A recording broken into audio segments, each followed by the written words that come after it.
afternoon, everybody, and welcome to a new edition of CNKY, the Indo-Mediterranean Initiative. We're recording this exactly 1 year after the initiative was launched at Arapaches last year on the 16th of June, and much has happened in the Indo-Mediterranean since. The whole geographic area has become more volatile, conflicts have abounded. Meanwhile, the India Middle East Europe Economic Corridor, the IMEC corridor, has also taken its own direction, and everybody has become very enthusiastic, including the two countries, India and Italy. Today, we have two very special guests to speak about a very special country in the Indo-Mediterranean. We have Tiziano Marino from CESI, a very important Italian think tank, and we have the legendary Professor Pejman Abdul Mahamadi, of Iranian origin, Italian professor at the University of Trento.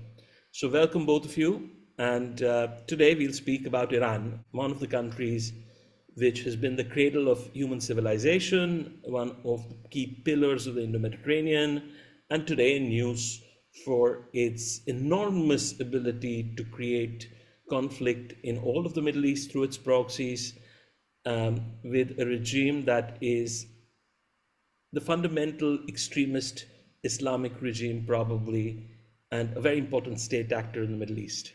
So both of you, welcome, and we'll go with seniority. So I'll go with Pejman first.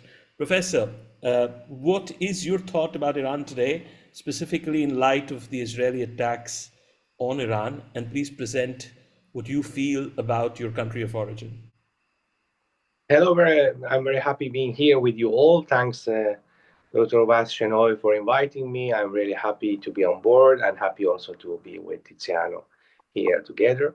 So basically, what's the point is that Iran is living a very important moment of transition already, regardless the question of the attack of Israeli. And we have almost 80% of Iranian citizens which are or critic or contrary to the Islamic Republic of Iran. So we have already a very fragile system. On the other hand, of course, we have the Islamic Republic institutions and, let's say, the political and economic system, which is not a very weak point. It's a very strong and well-organized system. And at the same time, they have been attacking by Israel, and now there is this going forward situation, which is definitely showing the fragility of the intelligence system of the Islamic Republic, the damage on the logistic organization that they had.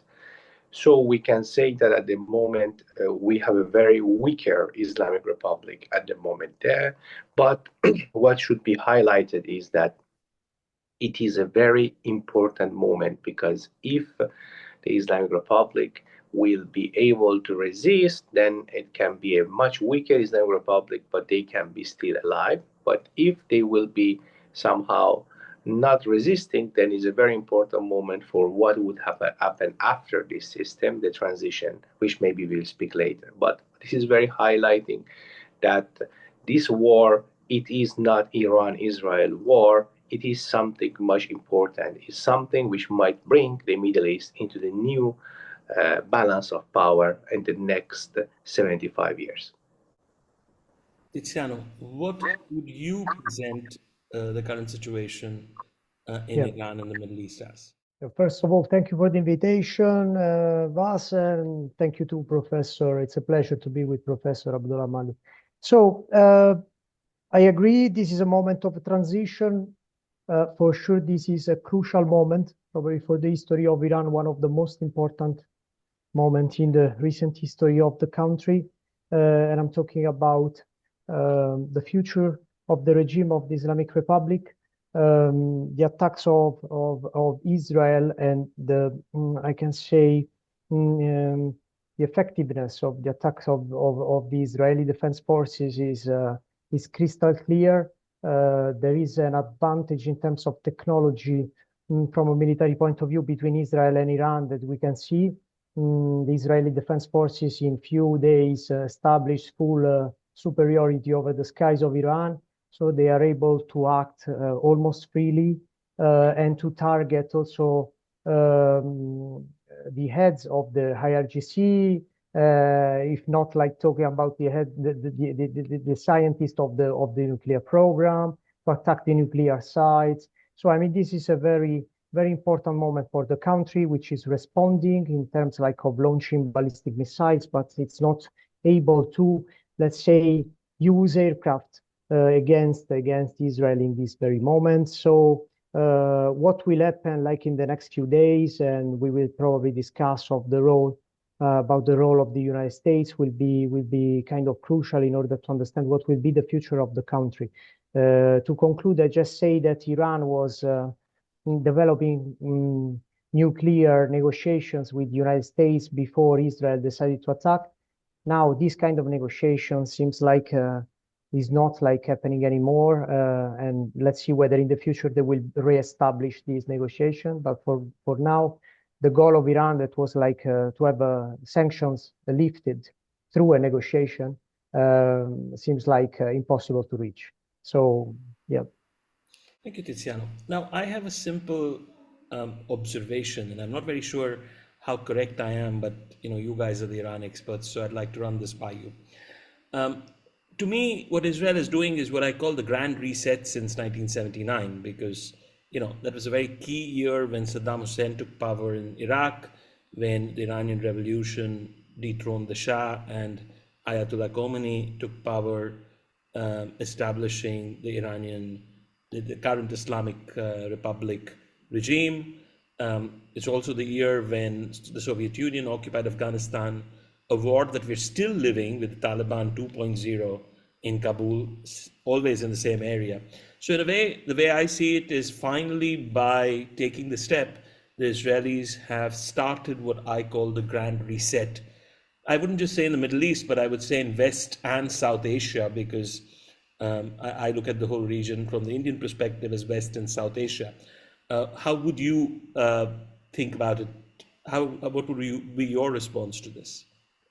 Yes, well, I totally agree that it's not very appropriate to call it Middle East in this case and in general, because basically Middle East, I'm teaching Middle East, but Middle East doesn't exist. So there is definitely Western Asia in the case of the Southwestern Asia for Iran, and Iran is the first country of the Orient, not of the Middle Orient.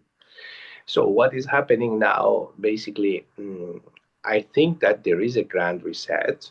And I think this grand reset, I agree with that. I do not think that Israeli are putting the start on that. Definitely Israeli are the part of that, because this is what is going to be the new model, the new paradigm, which has on one hand the changing on Washington. So the arrival of Donald Trump and his new strategy is very important because it's coming from there, this influence. And then you have the Israel that after 7 October, they do not want anymore to have the strategy of having the so-called radical Islamists around, because they have been somehow benefiting a part of Israeli system by having the guys with the long beard around in Palestine or in Iran or in Hezbollah in Lebanon. It was a sort of legitimization for a part of the government of Israel to say, yes, we have an enemy, we have a common enemy, so on. But now, after what happened, the tragedy happened in 7th of October, now totally changed. So Israel also doesn't want to have these guys around. And you are right, they started to grow, particularly after in the 70s. And the key moment is the 79 and 78 by the Taliban, Islamic Republic of Khomeini, and a bit earlier with the Islamic Republic idea of Pakistan. And all of these things, they were there. And this was a strategy which was also used against the Soviet Union and then has been used from other things that are happening there. Now, this model doesn't work, particularly from the part of the United States, of Trump and Israel too. And of course, there is an interest from India that this will change. So a part of having a new Middle East, a new reset in the Middle East, where you have a more secular forces and is partially more pluralist than now, it is something which might bring a better strategic position for India, Israel, and also United States. And in this, also the Abraham Accord on one hand, the Italian, for example, Mattei plan, and definitely the very important IMEC, they are all inside of this game. And inside of this situation, a new Iran, post Islamic Republic, in the Persian Gulf. So basically, it's very important to highlight that the United States, on one hand, India from the other hand, and also we can say Israel, they have a common interest in order to have a sort of a changing structure and paradigm in the Middle East, because this, together with the EMEC or IMEC, on the other hand, Mattei Plan and the Abraham Accord, which won't be able to happen if there is not a Cyrus Accord, which I call it, which is something which would be their tie an agreement between an Israel and the Persian world. So in this case, these are very important. And Iran is a game changer for this new grand strategic plan, which will be economy, corridors, transportation, and particularly the international relations. And this is going, of course, to be against the old system, which has China, Pakistan, and on the other hand, a very important part of the European Union, which are still, and they like to play this game with China and the Pakistani, and all of this kind of like, is a kind of great changing as a matter of civilization. And in such a system, the Iranian changing from Islamic Republic into the new Iran, it would be basic. Thank you. Tiziano, what's your view on the Great Reset? Essentially, of course, I agree with what the professor says in terms of like opportunities. Since I'm a security analyst, I'm obliged to say, to underline some potential criticalities, some problems that can emerge. And I would say just a couple of words about, first of all, we still didn't see the reaction of this bloc, the bloc that was mentioned, and I'm talking about China, Pakistan axis, for instance. So there will be some sort of reactions. It's always the same, no, in international politics. So if a new balance will emerge, there will be new attempts, like in order to destabilize this balance. So we need to still pay attention to this. And the second point is that still in Western Asia or Middle East, as we were saying before,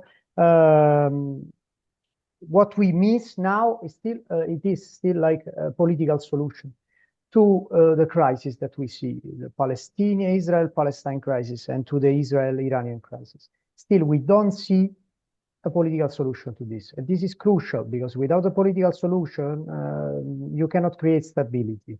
It's not my job right now to talk about what kind of possible solutions the actors they can find. Still, the point is that without a political solution, you will still have problems throughout the years, because the Shia population will still be there, even without the Islamic Republic, as the Palestinians will still be part of the region, even without Hamas or the Islamic Jihad guiding them. So, I mean, like my duty is to underline that still, I mean, the situation is like developing, and still we need like a political view, a political vision, let's say, that can be shared by the actors, the actors which are there now, and the actors that will replace the actors that were there before. I will take the security question first, Tiziano, because you brought it up, and it's a very nice question, which I think nobody has discussed. Before we talk about denuclearization and regime change, a question. Let's assume tomorrow the regime manages to survive this particular conflict and there is some kind of a ceasefire agreement. Do you believe that it will in some way improve security in the region, because the regime will be debilitated tremendously, not just on the nuclear end, but also on the end of being able to support its proxies? I'll go with Tiziano first on this one, Pejman, if you don't mind. That's the problem, precisely. This is the problem here that we have. If the regime stays in power, probably what we will see is that the regime, if they learn the lesson, let me say, they will probably go for the bomb, for the nuclear bomb in a way or another, and probably they will look at Pakistan for this, or North Korea, if not China, even though, I mean, for now, my idea is that China probably will not get involved too much in this situation, because China is pretty good in something. China knows perfectly that if they intervene now and they support the regime now, and then there is a regime change, they cannot touch ball, they cannot play anymore in Iran. What they are able to is like to let things happen, and then they enter. They know that there is a country to rebuild, they have the capitals. So I mean, there can even be a regime change. Then they will arrive with the capitals, and they will they will find the space for them. So the point is that if they stay, they will probably go for the bomb. To rebuild the proxies around the region, it takes many years. The Quds force is really weakened. So I don't see this happening like in the short term, but in the medium to long term, why not? And of course, like to build a lot of missiles. So the missile program will restart if we see this. If we see the other way around, the regime change, also here I would pay attention because like the first option, and I'm curious also about knowing like what the professor thinks about it. Our first option as a Center for International Studies that can be a sort of Pakistani option, meaning that like a sort of like a regime in which like the militaries they play a crucial role. So from a religious regime to a military dictatorship, I can say something like that. From the frying pan to the fire, we've had a Sunni military kind of a civilian state in Pakistan for around 75 years. And so the solution our friend Tiziano proposes or he foresees is a potential transition Shia military civilian state. What do you think, Pejman? What do you think is the security objective to this? Very important point, really important. Starting from the first part of your question, and I do not think that the security of the weaker Islamic Republic will be so much later in order to have them again on the board, because definitely Islamic Republic, if it will be surviving, which is an option, and it will become basically very aggressive and will be very fastly toward a nuclear weapon, and would do whatever is possible in order to do that. And definitely China and Pakistan will help them. On the other hand, for the praxis, they don't. They will probably continue, but they will be a bit, let's say, less fast because they don't have so much money. But they will work on that and they will build up, because the praxis, they don't need so much money in the beginning. They has ideological points, so they can really start to do that. So I do not think that a weaker Islamic Republic will contribute to the highest security in the region. In the contrary, it can create the highest level of insecurity. It will be good for economic point for Saudi Arabia, for Emirates. Many of those countries, they like that because they have an Islamic Republic which is weaker, but at the same time is not a real new Iran which is going to challenge them on economy and security and other things. On the question of the hypothesis of the changing of the system in Iran, definitely there are different options and possibility. I wouldn't so much press on the Shia point. The Shia point is done for Iran. This idea of a Shia, a Sunni, ethnic, these are the game is finished. I don't really focus on that. Iran, it's in a new phase of the game, and the Iranian themselves, they do not see themselves as, except the regime, of course, but the citizens, they do not have this idea of the Shia, Sunni, and this kind of stuff. And in the new Iran system, I don't think Shia thinks is going to play a game in a relevant point. And of course, there is a possibility that the military forces will have the power in the transition, and it can be in two possibilities. One can be most the Pastaran IRGC, that they will get the power, or there can be a second option, which we have a sort of coalition of the forces which will play in a secular way in order to support the population against the system. So there are two possibilities on this, and it can be also one first and the second later. So it's not very easy to see what's happening. What I can see that is very difficult that Iran turn to be a Pakistan. I don't think that Iranian system culturally and politically has the capacity and also the understanding of having a very long-term military power. It can be in an extreme case a general like Al-Sisi or something like this, which might play a Reza Shah role, but that would be very different than the idea of the militarization of power with Pakistan and like this. It's very difficult, and Iran has never really had this kind of things in his own history. But there is the possibility to have a secular system under a general or a colonel, but then he will use many civilians in the system. It won't be militarized. that he would turn to become a sort of prime minister or president or something. That's a kind of hypothesis. There is also the third and golden hypothesis, but this is at the moment the weakest one, that there would be the possibility of the high level participation of the people, not now, a bit later of this situation. And in that case, we could have a transition towards what the society is already there and want to have it, and is totally different than Iraq, Afghanistan, all the countries around, which is a fully system developed democracy. And in this case, Iranians are ready. It's not that they are not in that stage. They are there. It's just a question of political balance. I'll put another question to you guys, and this was my last question for today because we'll keep it short. The chance that there is a full regime change and a complete weakening of and collapse of the current Islamic regime will also weaken Pakistan and Turkey, because this will create a security vacuum in the region for them. So my question to you is, do you foresee also, in the case of collapse of the Islamic regime in the Islamic Republic, do you foresee a change of map, the birth of a new Baluchistan, or for that matter, some kind of a Kurdish new state coming up? What impact do you see the collapse of a potential regime on Iraq, Turkey, Pakistan, and Afghanistan, which are, let's put it this way, the closest four players to Iran? Tiziano? Let me go first. Okay. Of course, like all the ones who discuss these days about possible regime change in Iran, they look at the minorities also, because if there is especially something that starts from the periphery of the country, this is something that will involve the minorities. Some security analysts, they shared with me in the last weeks the attention they are paying, for instance, to the Azeri minority in Iran.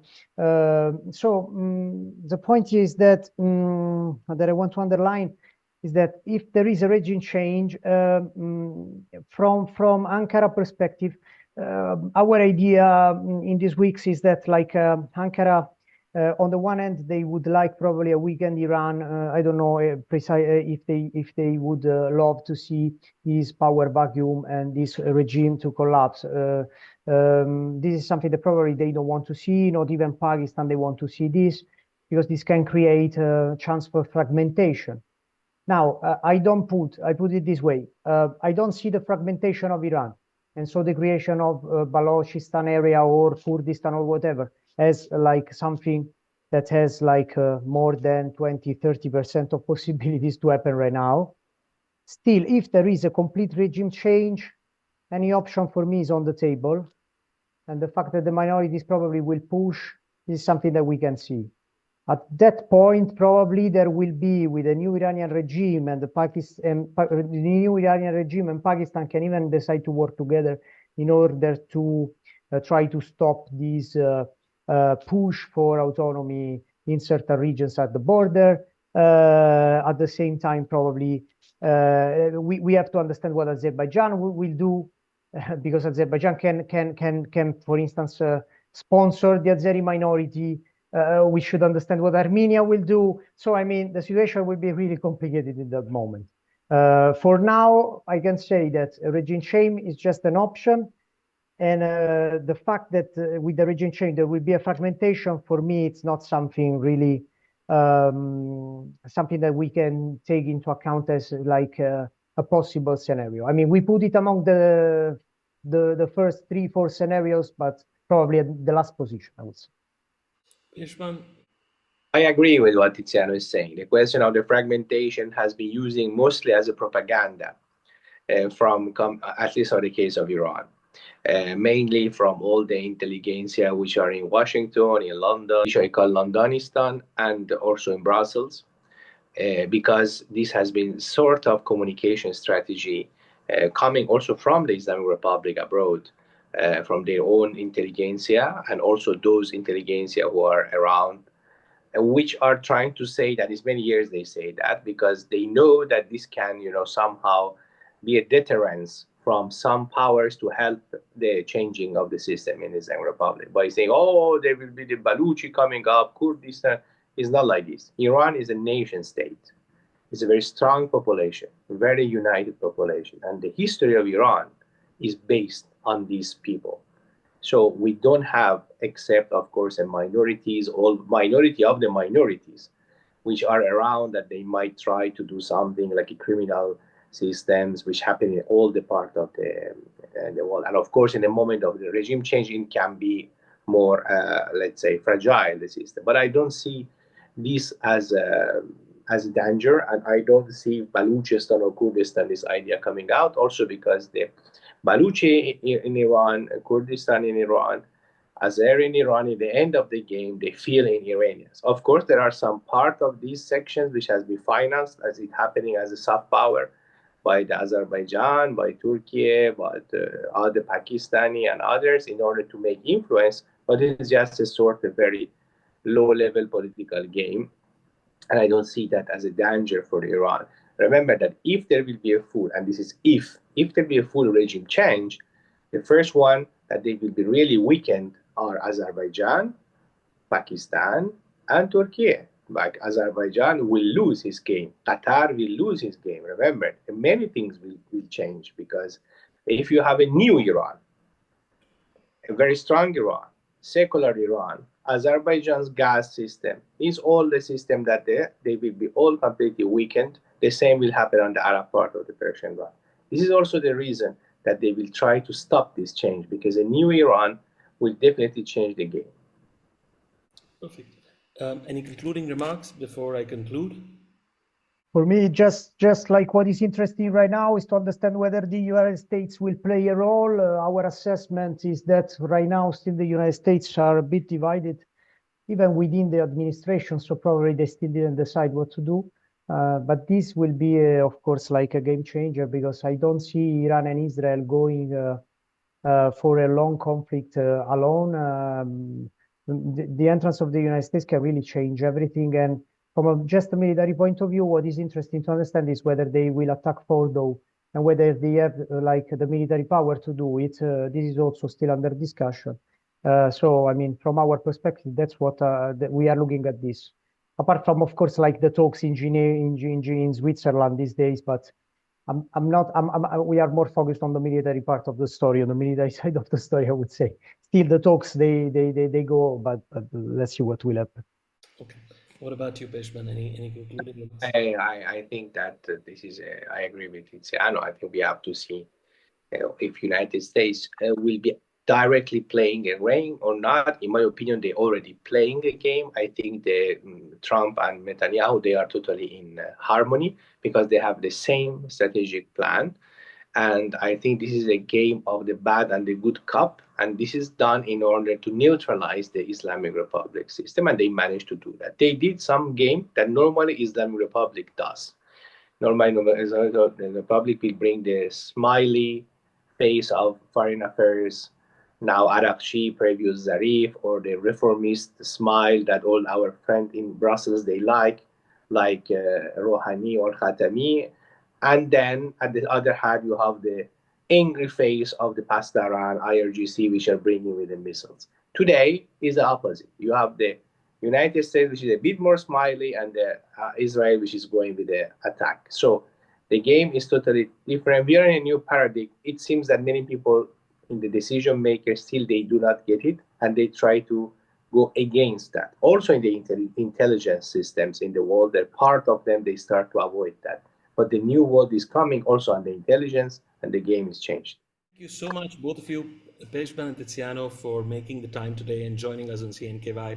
Obviously, Iran is one of the most important pillars of the Indo-Mediterranean, and it will depend if this regime remains or not, if IMEC passes through Bandar Abbas, which was a discussion Peshman and I had a few weeks ago before Israel attacked Iran. It was Peshman's fervent wish that IMEC pass through Bandar Abbas, and we've all said, inshallah, hopefully that will happen. So I guess we're close to understanding what will happen. We live in interesting times, and the Indo-Mediterranean remains, a year after we've launched the initiative, a very key part of global geopolitics and the actual change and the reset for how politics is changing in the current days. So thank you again. Have a great weekend, and thanks for participating.